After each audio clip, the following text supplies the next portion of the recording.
नमस्कार, आप देख रहे हैं न्यूज 18। मैं हूं आपके साथ मेनका चौधरी और बड़ी खबर के साथ शुरुआत करते हैं। ग्रेटर नोएडा के जेवर एयरपोर्ट की टेस्टिंग की पहली प्रक्रिया पूरी कर ली गई है।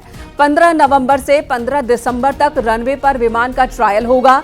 1 महीने तक लगातार ट्रायल किया जाएगा। ट्रायल पूरा होने पर डीजीसीए को रिपोर्ट सौंपी जाएगी। लाइसेंस के लिए अप्लाई किया जाएगा और लाइसेंस मिलने पर मार्च या फिर अप्रैल 2025 में एयरपोर्ट का संचालन शुरू हो सकता है। अंतर्राष्ट्रीय और घरेलू साथ ही कार्गो विमानों के मार्च अप्रैल 2025 में उड़ान भरने की उम्मीद है। तो बड़ी खबर है कि प्रक्रिया पूरी कर ली गई है और अब ट्रायल की शुरुआत की जाएगी। 1 महीने तक ट्रायल किया जाएगा, यानी यहां पर ट्रायल बेसिस पर उड़ान करके देखा जाएगा, टेक ऑफ और लैंड करा के देखा जाएगा विमानों को और 1 महीने तक के ट्रायल के बाद लाइसेंस के लिए अप्लाई किया जाएगा। देखिए, जो नोएडा इंटरनेशनल एयरपोर्ट जेवर है उसके लिए हम लोगों ने 1 अक्टूबर को यहाँ पर मीटिंग की थी और फ्लाइट शेड्यूलिंग उसको बोलते हैं, जो कि एक मैंडेटरी प्रोविजन होता है किसी भी एयरपोर्ट के शुरू होने से पहले। तो एडा के ऑफिस में उसकी मीटिंग हुई थी। उसमें एआई के लोग, डीजीसीए के लोग, यापल के लोग और सारे विभागों के लोग वहाँ मौजूद थे और यह तय पाया गया कि फ्लाइट शेड्यूल अभी कर दिया जाए, कब क्या काम होगा। उसके अनुसार जो कैलिब्रेशन था वो लगातार 15 अक्टूबर से 18 अक्टूबर तक कैलिब्रेशन की फ्लाइट्स थी। वो फ्लाइट सभी आ गई, कैलिब्रेशन हो गया। और खबर बागपत से, जहां गाड़ियों के स्क्रैप सेंटर में भीषण आग लग गई। लाखों के नुकसान की आशंका जताई जा रही है। स्क्रैप सेंटर में धुएं का गुबार दिखा, आसपास के इलाकों में हड़कंप मच गया। आग की सूचना मिलते ही फायर ब्रिगेड की टीम मौके पर पहुंची और आग पर काबू पाने की कोशिशें शुरू की गई।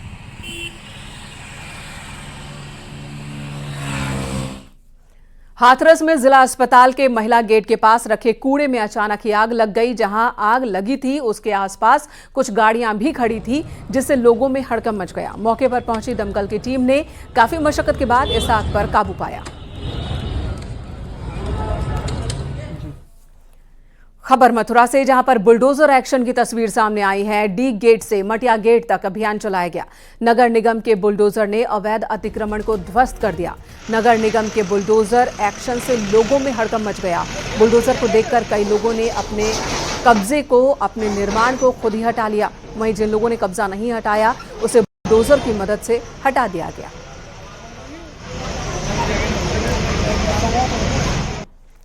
खबर कौशाम्बी से, जहां एक नाबालिग से घर में घुसकर रेप का मामला सामने आया है। पीड़ित की मां ने थाने पहुंचकर शिकायत दर्ज कराई, लेकिन आरोप है कि पुलिस ने मुकदमा दर्ज नहीं किया है। ग्राम प्रधान और दारोगा पर पीड़ित की मां ने सुलह करने के लिए दबाव बनाने का, धमकाने का आरोप लगाया।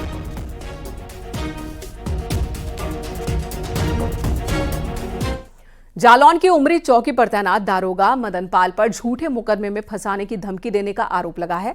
पीड़ित ने मामले की शिकायत डीएम को दी है। पिछले कई दिनों से युवक अधिकारियों के चक्कर लगा रहा था। एसपी से भी शिकायत की, लेकिन कोई हल नहीं निकला, जिसके बाद अब वो डीएम से गुहार लगाता दिखा। पीड़ित ने थाने में शिकायत के दौरान अपने साथ बदसलूकी करने की बात भी कही है। पीड़ित को लॉकअप में बंद कर दिया गया। जमानत कराने के बाद युवक लॉकअप से बाहर आ सका। मैं यही मांग हुई कि जिस तरह से हमें वहाँ प्रताड़ित किया गया, हमारे पापा बीमार थे, उनकी बात को इग्नोर करते गया, उनको भी फटकारा, दीदी के साथ भी गाली गलौज की है। इतना सब जब हम लोगों के साथ हुआ तो और लोगों के साथ क्या होता होगा।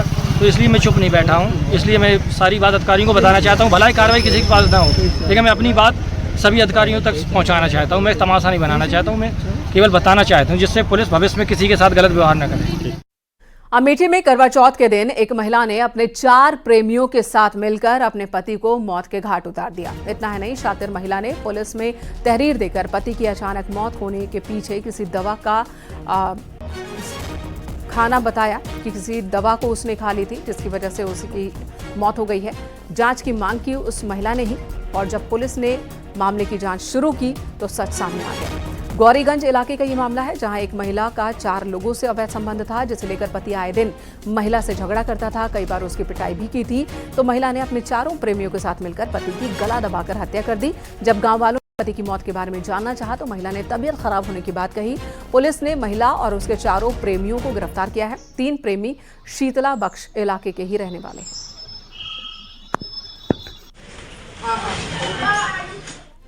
कौशाम्बी में करवा चौथ के दिन एक महिला पर अपने पति को जहर खिलाकर मारने का आरोप है। पति को गंभीर स्थिति में हॉस्पिटल ले जाया गया, लेकिन इलाज के दौरान उसने दम तोड़ दिया। हालांकि पति ने मरने से पहले पत्नी के खिलाफ बयान दिया है।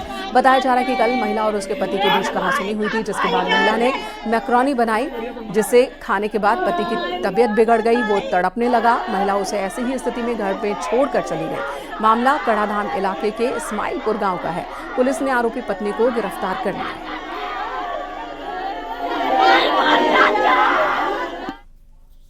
खिला के हमारी घरवाली भाग गई।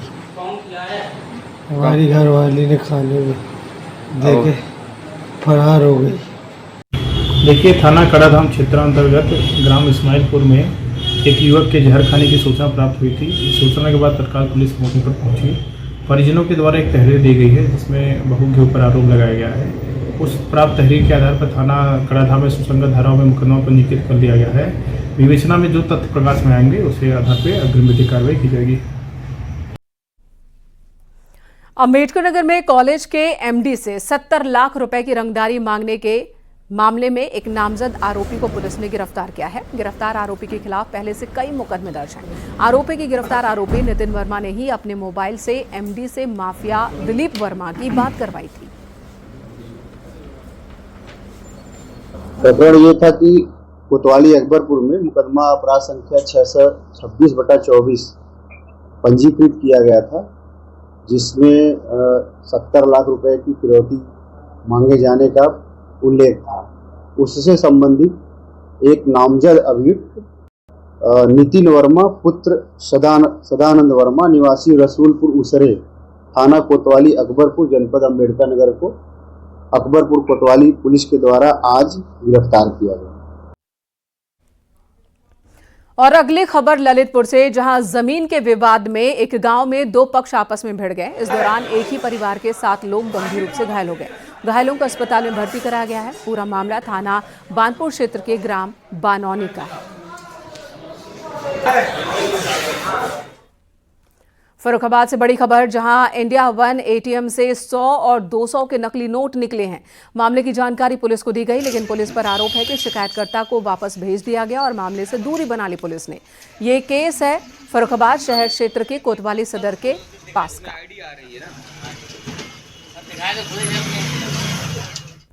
प्रतापगढ़ से खबर, पुलिस ने 2 लुटेरों को गिरफ्तार किया। आरोपियों के पास से 4 जिंदा बम, 2 मोबाइल फोन, 2150 रुपए, बैग बरामद किए गए।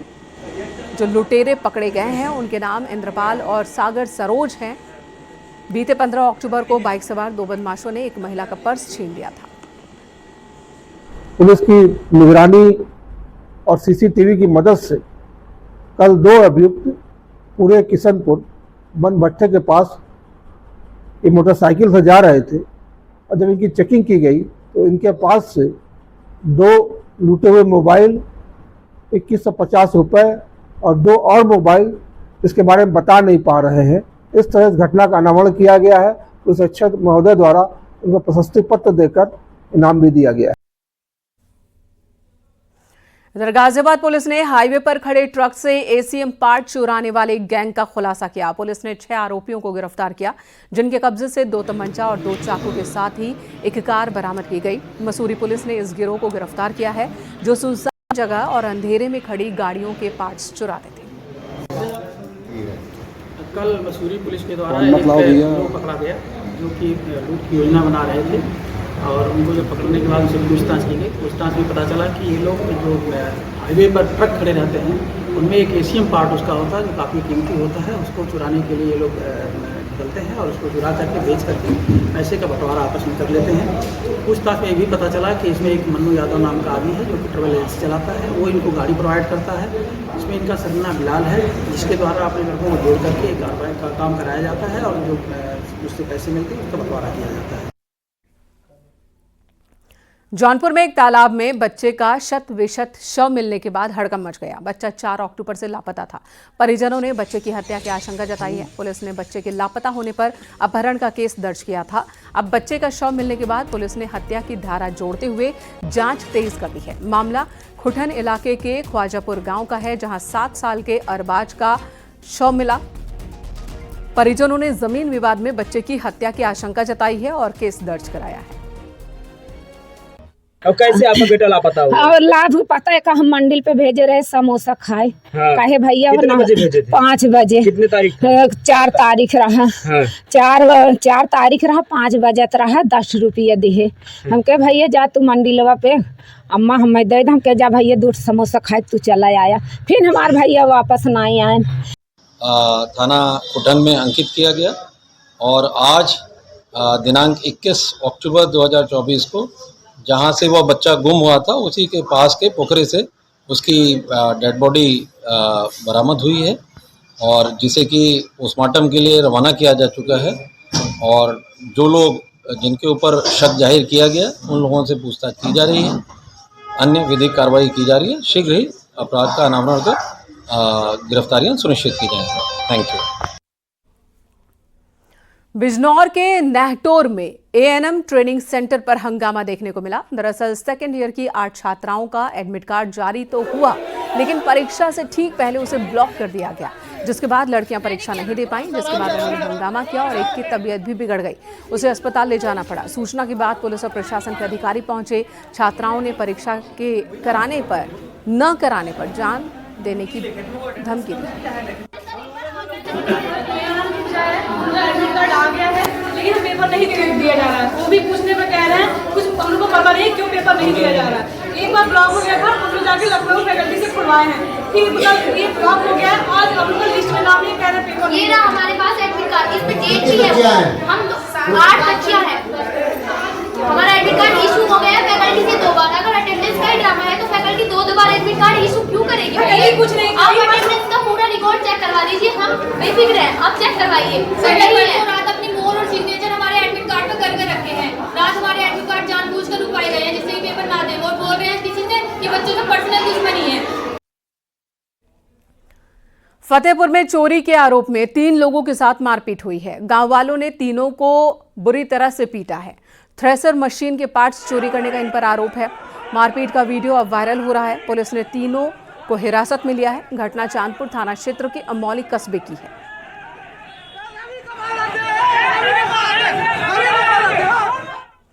2025 के महाकुंभ को दिव्य और भव्य बनाने की तैयारियों में शासन प्रशासन जुट गया है। सुरक्षित महाकुंभ कराने की जिम्मेदारी यूपी पुलिस के कंधों पर है और इसके लिए कई जिलों से 30,000 पुलिस फोर्स की डिमांड की गई है।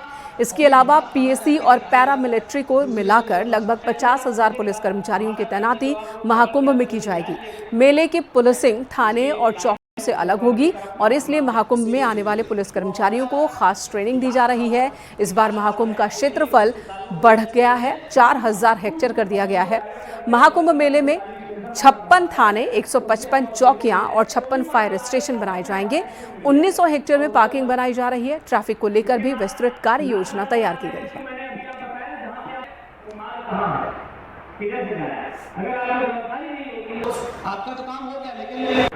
यहाँ पर जो कुंभ मेला क्षेत्र में, महाकुंभ मेला क्षेत्र में लगभग 16,000 से अधिक पुलिसकर्मियों को लगा करके सुव्यवस्थित रूप से ये पर्व कराया जाएगा।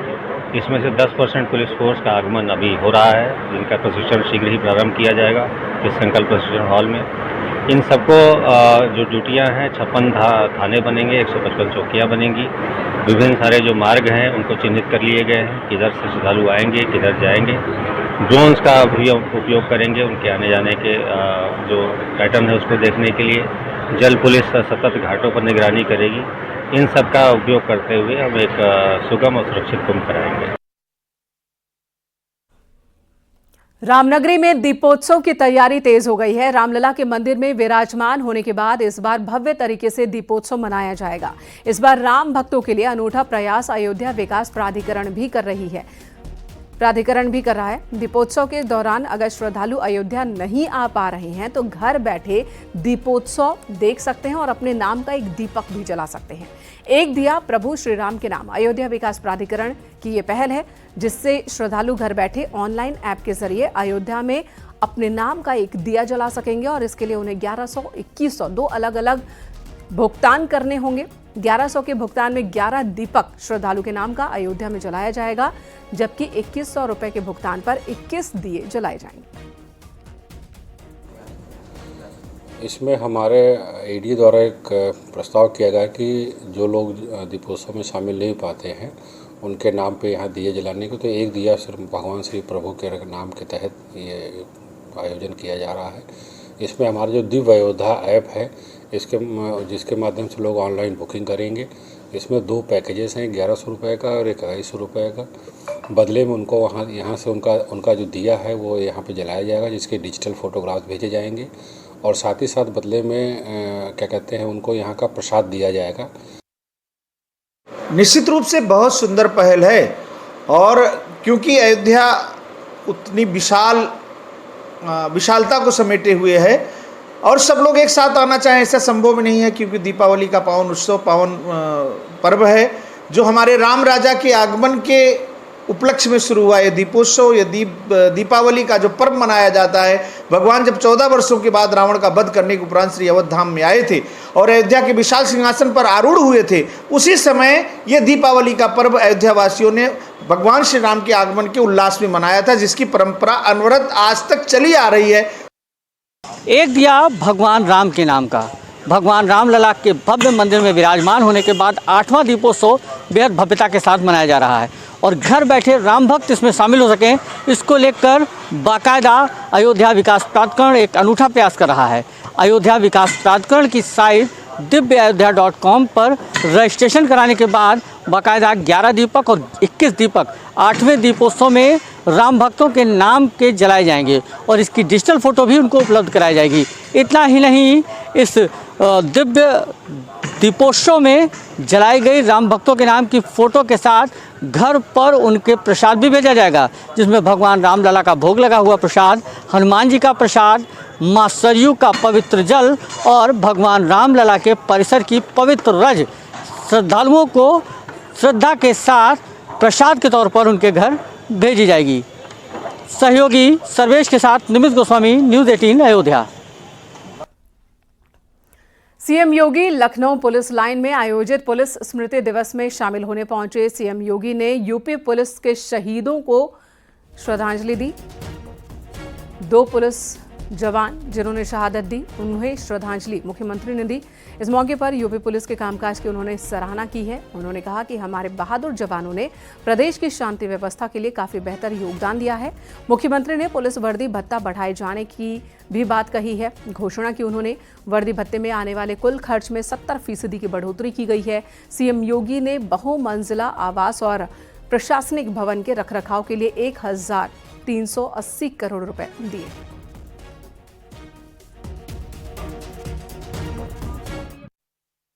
पिछली बार 2019 में इस भत्ते में बढ़ोतरी की गई थी। वर्तमान प्रवेश में वर्दी की खरीद और रखरखाव में आ रहे खर्च को ध्यान में रखते हुए प्रस्ताव के अनुसार उसमें बढ़ोतरी किए जाने की घोषणा की जाती है। इसमें आने वाले कुल खर्च में लगभग 70% की वृद्धि की जाती है, जिसमें 58 करोड़ रुपए का अतिरिक्त व्ययभार आएगा, जिसका वहन उत्तर प्रदेश सरकार द्वारा किया जाएगा। डिप्टी सीएम केशव प्रसाद मौर्य ने राहुल गांधी और अखिलेश यादव पर निशाना साधा। उन्होंने कहा कि संविधान के खिलाफ झूठ फैलाने वाले विपक्ष के झूठ की कलई खुल गई है। अखिलेश पर निशाना साधते हुए उन्होंने कहा कि कांग्रेस के खिलाफ लड़ने वाले मुलायम सिंह के बेटे अखिलेश यादव कांग्रेस के मोहरा और राहुल गांधी के दरबारी बन गए। केशव मौर्य ने दावा किया है कि उपचुनाव में समाजवादी पार्टी के गुब्बारे की हवा पूरी तरह से निकल जाएगी और बीजेपी जीत दर्ज करेगी। अब लगातार चुनावी अभियान में आप लोग जुट गए हैं, किस तरह से देखते हैं बीजेपी की क्या स्थिति रहेगी? देखिए, भारतीय जनता पार्टी उत्तर प्रदेश का उपचुनाव भी जीतेगी, महाराष्ट्र और झारखंड के विधानसभा चुनाव भी जीतेगी। जिस प्रकार से हरियाणा में भाजपा की सरकार बनी है, उससे भी बड़े बहुमत से महाराष्ट्र और झारखंड में भाजपा सरकार बनने जा रही है। विरोधियों की झूठ की जो कलई है वो खुल चुकी है। संविधान को खतरा पैदा करने वाले कांग्रेसी हों या जिस कांग्रेस के खिलाफ लड़ाई लड़ने वाले श्री मुलायम सिंह यादव जी के सुपुत्र श्री अखिलेश यादव जी हों, वह कांग्रेस के मोहरा बन गए हैं और श्री राहुल गांधी के दरबारी बन गए हैं और समाजवादी पार्टी समाप्तवादी पार्टी होगी और कांग्रेस मुक्त भारत देश की ओर कदम जनता ने बढ़ा दिया है, फिर से मोदी जी के नेतृत्व में भरोसा जताया है, फिर से कमल को खिलाने की ठाना है। और हम में तो पूरा विश्वास है कि यूपी के अंदर भारतीय जनता पार्टी बहुत ज़बरदस्त अंतर से जीत दर्ज करेगी। करहल विधानसभा सीट पर हो रहे उपचुनाव के लिए एसपी प्रत्याशी तेज प्रताप यादव ने अपना नॉमिनेशन दाखिल कर दिया है। मैनपुरी में नामांकन के दौरान उनके साथ समाजवादी पार्टी के राष्ट्रीय अध्यक्ष अखिलेश यादव थे।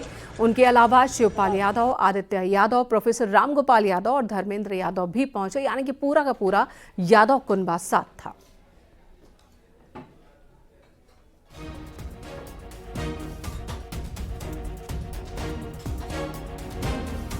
करहल सीट से नॉमिनेशन के लिए मैनपुरी जाने से पहले तेज प्रताप यादव इटावा पहुंचे। नेताजी मुलायम सिंह यादव की समाधि स्थल पर फूल चढ़ाकर उन्हें श्रद्धांजलि दी, उनका आशीर्वाद लिया। इस मौके पर तेज प्रताप यादव ने कहा कि करहल से उनके परिवार का कई पीढ़ियों से जुड़ाव है और वो शानदार तरीके से जीत हासिल करेंगे।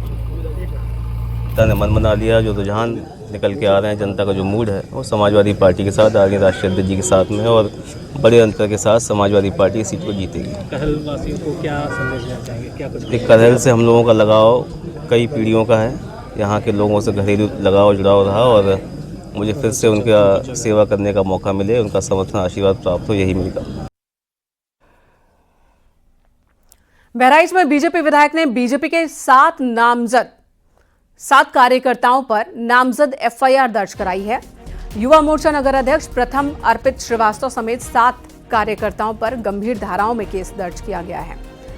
बहराइच हिंसा में मृतक रामगोपाल मिश्रा के शव को अस्पताल चौराहे पर रखकर प्रदर्शन और मारपीट का मामला था। मेहसी के बीजेपी विधायक सुरेश्वर सिंह ने नगर कोतवाली में एक एफआईआर दर्ज करवाई है। पुलिस आरोपियों की तलाश में जुटी है।